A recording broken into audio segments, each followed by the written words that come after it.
Well, hello and welcome to week 7 of the class. This week we get into chapter 8, which is all about the financial information that you're going to need for your business. And there is just so much that needs to be covered when developing the financial information for your business plan. Therefore, we're going to spend several weeks over chapter 8.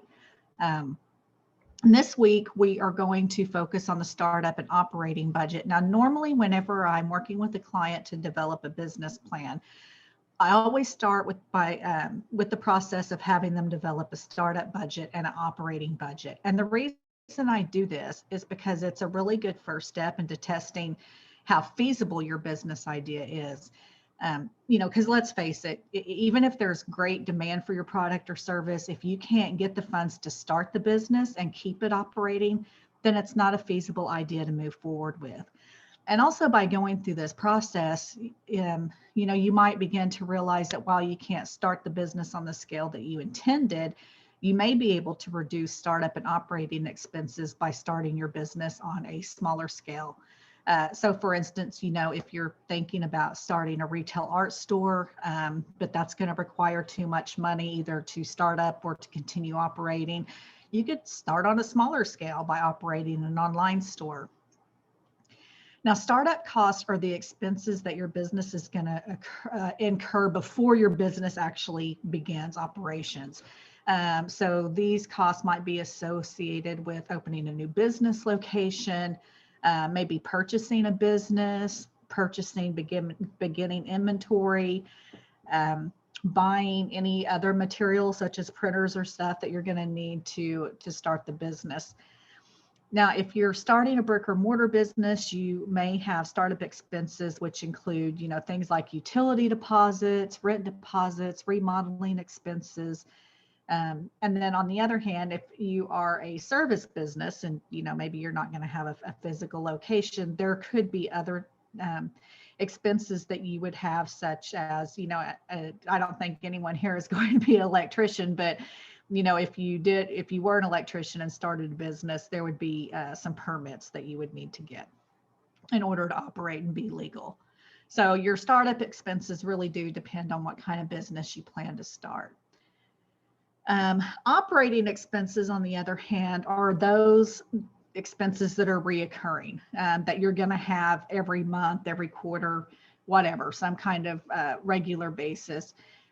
These can be, again, rent, not rent deposits, but the actual rent, subscriptions. So if you maybe join an industry association, there's typically a membership subscription that you would have to pay, things like insurance, phone bills, and you get the picture.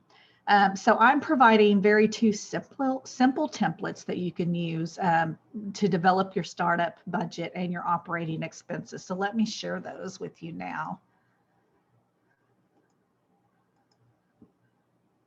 And you can use these if you want to. If you don't want to and you want to create your own, that's totally fine with me. I just wanted to make it very simple. So here you can see that we have the operating budget. Let me open that up a little bit more. So right here, just list whatever the item is. So, if you're going to need to buy a sublimation printer, you can type that in, figure out what the cost is going to be. I don't know how much they are, honestly, but let's just say $3,000. And if you already have it, go ahead and put it in this column here and then total everything up. Again, you can use this template if you want to, and if you don't want to, you don't have to. You can create your own. So that's the startup budget template. And this one is for operating expenses. So you'll put your business expense here. So again, if it's rent,